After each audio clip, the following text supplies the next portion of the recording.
Дзмебо дадебо, тавი სუფალი საქართველოსი. უკრაინალ ხალხი როგორც არავისვა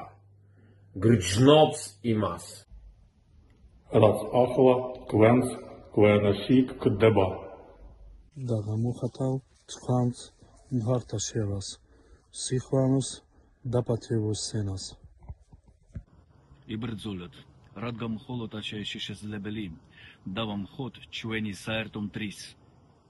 ტერორისტი გვენის რუსეთის ბატონობა იქ ხარით მამაცები გაბედულები და ძმიადმი ჩვენ ჯერა რომ ლაფერი ლამოგივათ დასმატრე გამარჯობს